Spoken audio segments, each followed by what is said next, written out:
Hi, everybody. My name is Dora Kurimay. I'm an author, performance coach, and former professional table tennis player in New York. You are listening to the Game Sat Match podcast. Have you ever wondered how the greats of any industry are always able to perform at a high level, even under pressure? What is their secret? In this episode of Game Sat Match, we will uncover how to handle stress like the pros, the importance of mental health and well-being. And we are back here with Dora Kurimay. Exciting to have her here again. She's a performance coach and so much more, author, friend, you name it. Please say hello if you don't mind and introduce yourself to everyone to start. Hi, Jill. Thank you so much. Hi, everyone. My name is Dora Kurimay, and I'm the founder of Dora Kurimay Incorporation. It's a New York-based company that offers coaching services. And I work with athletes, professionals, teams, and anyone who seeks fulfillment and well-being in their mind, body, and spirit. And my effective training programs are designed to reduce stress, successfully manage internal and life balance, and maximize performance. Beautiful. So clearly you're a writer, performance coach, athlete. Would you mind discussing that a little bit as well before we get started? Oh, absolutely. I'm an athlete as well. I'm a table tennis professional, and I played for the Hungarian table tennis national team for 6 years and won European championship in my age group in teams. I was also a top player under age 18 in Europe and also top 10 in the US as well. Wow. And I also published a couple of books as well on mental toughness. And the books are Get Your Game Face On, Get Your Game Face On Like the Pros, and my stories of mental toughness on and off the table. Yes, and my background is in psychology and sports psychology. I have 2 master's degrees as well. Great. And last time we discussed teamwork makes the dream work, what it's like to work with teams in a sense, right? And today I think we're going to talk a little bit about the stress of it all and how can we really learn to handle stress like the pros do and the importance of well-being. So also want to point out dorakurimay.com. That's our website, DORAKURIMAY.com. Would you like to share your phone number or email address as well? Oh, absolutely. So my email address is dora@dorakurimay.com. And my phone number is 347-849-1563. Perfect. Also, you do a lot of keynote speaking, I want to point out, and engagements, and mental health must be one of the biggest things, and stress and coping, right? And it is Mental Health Awareness Month for this month. Would you mind sharing a little bit about that? Oh, absolutely. So this month is about mental health awareness. So it's very important to know the symptoms if anyone dealing with any mental stress symptoms, and also just knowing the symptoms are very important. So this month is about also building awareness about this and also educating people. So whoever recognizes symptoms, they know what to do, and basically rather focusing more on their self-care routines, or they can also ask help from professionals. And I can also share some statistics because many people are not even aware of this. For example, 1 in 5 US adults experience mental illness each year, and less than half of them receive treatment. Also, there are some other statistics that 1 in 20 US adults experience a serious mental illness each year, and less than 2/3 receive treatment. And also 1 in 6 US youth experience a mental health condition each year, and only half of them receive treatment. And also these 50% of lifetimes mental illness begins by age 14 and 75% by age 25. So it's very early. And that's why that the average delay between the onset of mental illness symptoms and the treatment is 11 years. There's a lot to do, and education is super important, and just recognizing the symptoms, because all these things are preventable. So it can be prevention is key here. Wow. And to all those, suffering, it's just a hard thing. And I Mhm. honestly want to say that I feel mental health and well-being has been talked about so much more, especially after the pandemic. And I feel like it's a lot Yes. more acceptable. A lot of people have been private about it, uncomfortable to talk about it. But I love how the pandemic has really, I think, brought it out in us to talk about it and say it's okay to not be well mentally. So many of us are suffering. So I just want to bring up that aspect of the pandemic. There is some good that comes out of it. So you say 1 in 5 US adults experience mental illness each year. And Yes. now less than half of them receive treatment. So Hmm. stress management could really be helpful. I mean, there's a lot of us that suffer with this. Can you talk a little bit about what that process is and, what exactly is stress and how can we go about handling it? Stress is a normal phenomenon in our everyday life, and it's the body's neutral reaction in response to physical, mental, or emotional pressure. And it's subjective how we react to stress because the same stimulus can cause different responses in different people. So it's very important. How I said the first step is always awareness, just to know that how we are interpreting a situation, how much stress we experience, and the same situation can affect people differently. So we have to just accept these things. Oh, how sad. But stress is something, if we could learn to cope with it better, clearly, I think less people would be affected, but it's always not that easy. So, could we talk about a normal stress reaction and kind of go over what that looks like? Yes, there are three stages of stress reaction. The first one is fight or flight, the second one is adaptation, and the third one is regeneration. So to demonstrate this, let's go back to prehistoric time and imagine that a tiger or a lion is coming. And the caveman is just noticing that the tiger is coming. This is the Yeah. first stage of the normal stress reaction, Mm-hmm. and it's called the fight or flight reaction. So when the tiger or the lion is going toward the caveman has a fight or flight reaction, and he can start running or go against the animal. That's going to be the second stage, which is called adaptation, in case the caveman starts running, hopefully. And the third stage is when the caveman needs to rest. He needs to rest out his bloody escape. So this is the regeneration phase, or also called relaxation. And this is what the normal stress reaction look like. And the same thing is happening in our everyday life, but we don't have lions or tigers on the street, but we have deadlines, phones, workload, and other stressors. And especially during the pandemic, it got way more also highlight, the stressors change for sure. And isolation was also a big stressor. Wow. And you say, stress, is it always bad for us or can stress really be good? Because we need that reaction response sometimes, right? How does that work? Could you share? Yeah, so stress is not a bad thing, and that's why it's so important how we react to it. Is it a fight or flight response? So stress is normal, and it's not all stress is bad, because everyone has an optimal energy level, and the goal is to keep your optimal energy level. And why many people believe that the term of stress describes a negative situation, the chemicals can also give you energy and strength. So I'm sure everyone experienced, when you're not nervous at all, you're not going to do that well. You're not challenged, but you're too nervous. That's also not good. So you want to find some balance. And also, actually, there are two different kind of stress. One of them is the eustress, Hmm. and the other one is the distress. Ah, didn't realize So, that. so Okay. eustress is a good type of stress that works as a motivator. Eustress makes you feel excited about the challenge, and also seen as an incentive to get things done. So feeling pumped up can promote the release of endorphins and makes you happier and more energized. Why there is distress when the stress becomes too much to cope with, and it's identified as bad stress. So it's called distress.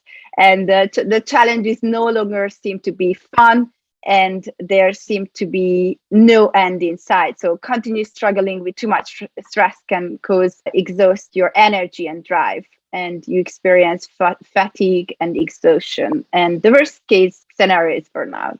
And let me ask you to define stress, if you don't mind, because there also is quite a few different forms of stress in general, right, Dora? Yes, so there are different kind of forms of stress. So there is acute stress, which is a short-term stress, and there is also chronic stress, which is a long-term stress. And acute stress, I give you some examples. So when somebody is in a traffic jam, or having a job interview, or giving a presentation, or getting a speeding ticket, or any kind of tickets, or any argument with people, your spouse, or criticism from colleagues or boss. So this is a single episode of acute stress, and generally doesn't cause problems for healthy people. So there are short-term symptoms, such as, there are physical, mental, and emotional symptoms. So everyone experience these kind of stress. You feel a rapid heartbeat, shallow breathing, dry mouth, and sweating, right? So these are the physical symptoms. And also people might feel nervous and very stressed out and irritated. And also there can be concentration problems. So this is short-term stress. And people are bouncing back quickly. It's part of our everyday life. But there is chronic stress, which means long-term stress. So example for chronic stress, when someone having any financial stress or work-related stress, marital problems, divorce, academic pressure, caregiving, moving to a new home, getting married, chronic injury. So it's a long-term stress and can cause the same symptoms as short-term stress, but also it's happening a longer period of time. And we can recognize chronic stress when the person's habit is changing. For example, the person starts smoking again, or gets isolated, or starts behaving differently. It's very important to recognize that. Also, there might be a change in even social behavior as well. How I said, the person can get more isolated, and also the communication style can change, and the empathy and tolerance decreases, and there might be more conflicts. And the last, when long-term stress is happening, so chronic stress is happening for 5-10 years, that's when someone is going to experience burnout. And the signs of burnout is, for example, someone become very critical and more critical than before, and emotions feels blunted, and there is more, again, isolation, irritability, or even frequent illness. There are differences in the mental, physical, and emotional coping skills. And it's very important to recognize this. And also, especially in New York, everyone is working so hard, right? Other parts of the world as well. And there are so many stressors, and it's important to recognize when somebody has a burnout. And I also have to say, people have a more tendency to have burnout jobs that anyone who sacrifices themselves for a long period of time, they have a higher risk of burnout as well. So it's just good to be aware of these. And burnout is one of those things, right? Where burnout becomes like, if you're overworking at a job or doing something too much, repetitive, it's like a lot of people in the medical field suffered with that type of stress over the pandemic, right? And exactly. I'm sure you've worked with a lot of people with burnout. That's just got to be so hard, mentally draining on someone, especially during the pandemic. I think a lot of people suffered with that. Yeah. So, and I can also tie it back here, what's really important, the recovery phase, the regeneration. But because there is only a fight or flight reaction, and after there is the coping skills, the adaptation part, right? But if there is no recovery, that's when burnout happens. It's important. And we talked about before what you can do with that. It's also the same. You want to decrease the stressors and increase the resources, right? And the increasing the resources means that also you're having time off sometimes. So you're taking a break as well. So let's talk specifically what we could do about it. I know you talk about reframing the mind, and how can we do this process to, recreate a better mind and mental health well-being. Reframing is very important. So your thoughts affecting how you feel, and negative thoughts can affect you in a negative way.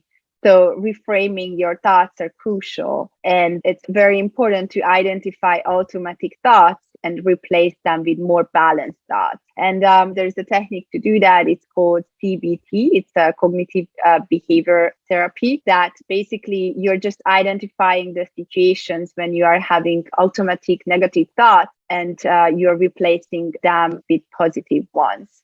It's also a good question to ask is when you're in a situation, it's very stressful for you, and you're recognizing you're always negative in those situations, is there another way to look at this situation? That's a very good question to ask. And just going back to give you an analogy, how CBT look like, how I said, if you have negative thought, it creates negative emotions, right?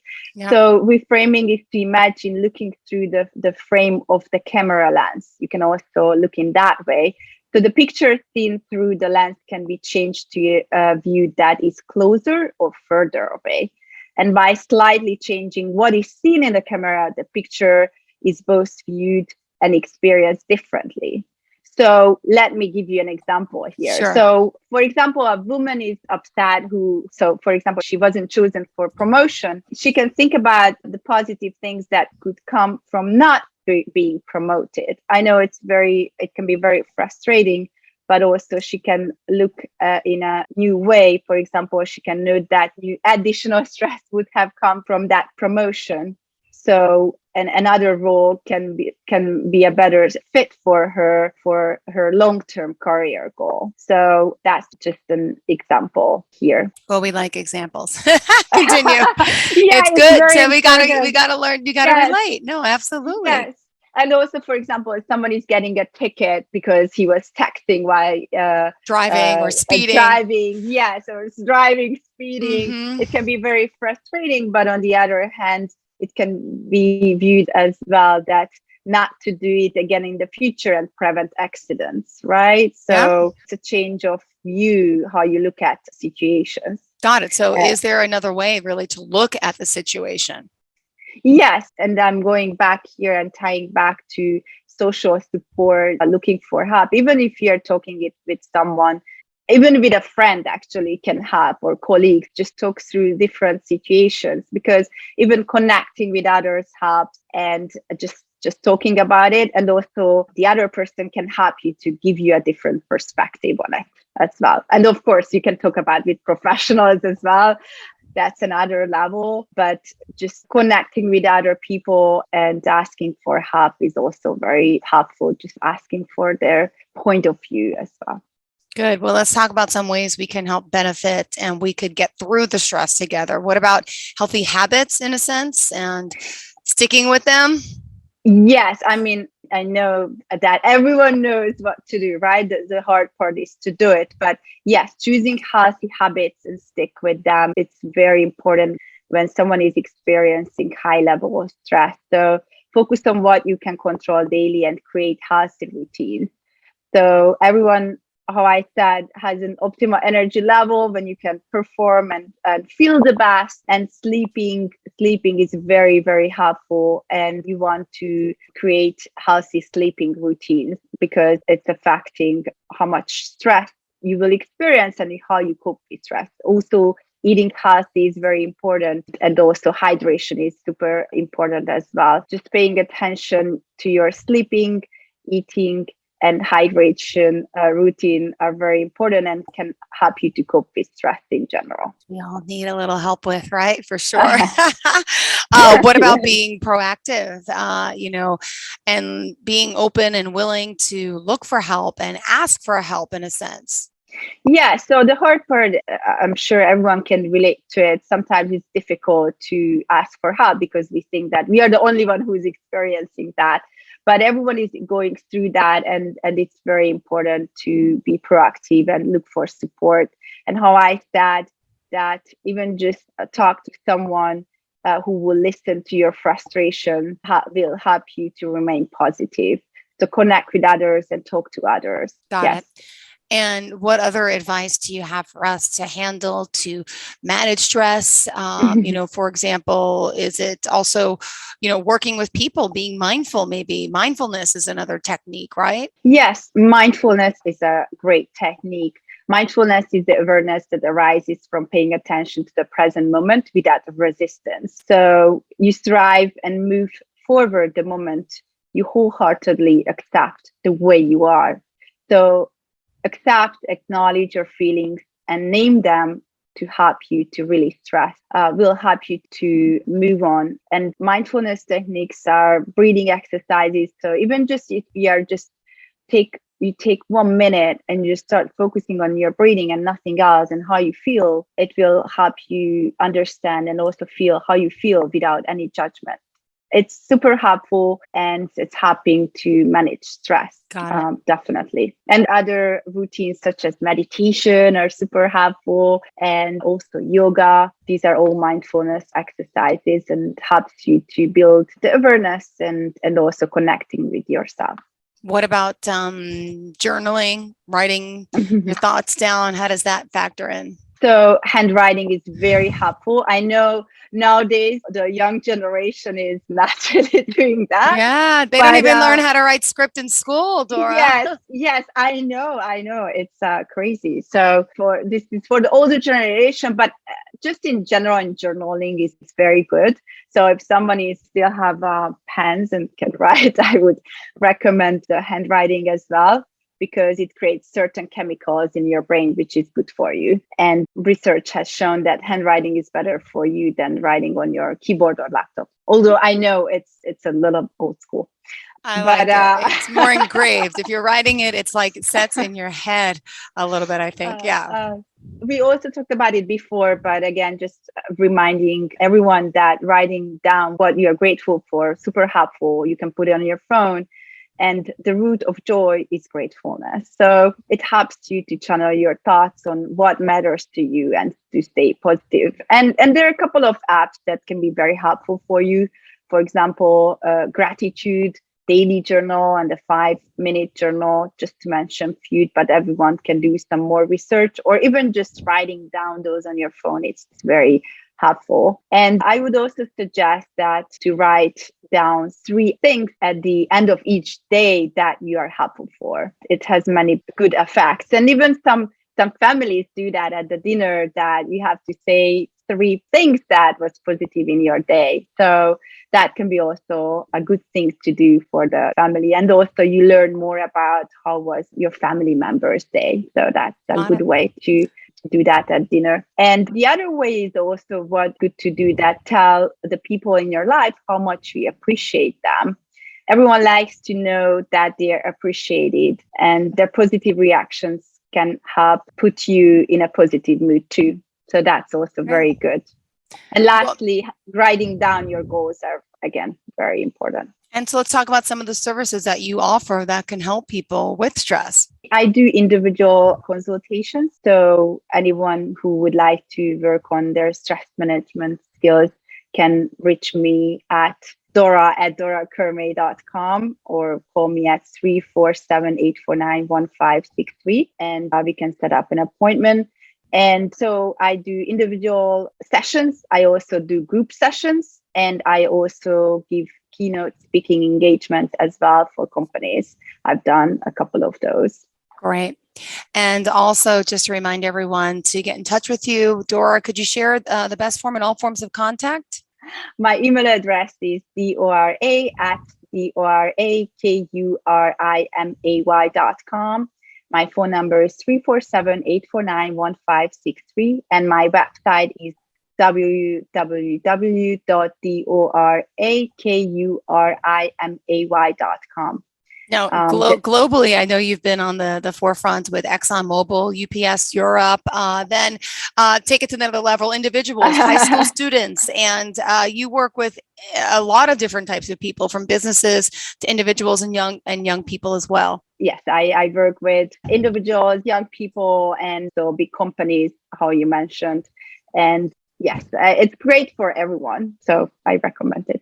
Well, thank you so much, Dora Kurimay. Exciting to have you here, a performance coach. Exciting to be back, as always. And anything else you want to share before we go? We still have 2 minutes left, hon. How I said, awareness is the first step. So I would highly recommend everyone, whoever is experiencing any kind of stress, the first step is knowing what are the situations when you are experiencing stress and what you are feeling. And that would be the first step. Then you can start doing rather self-care routine or also ask help from a professional. We talked about that almost everyone is experiencing these symptoms and everyone is dealing with it. So it's totally normal, our everyday life, and just little adjustments can make a huge difference.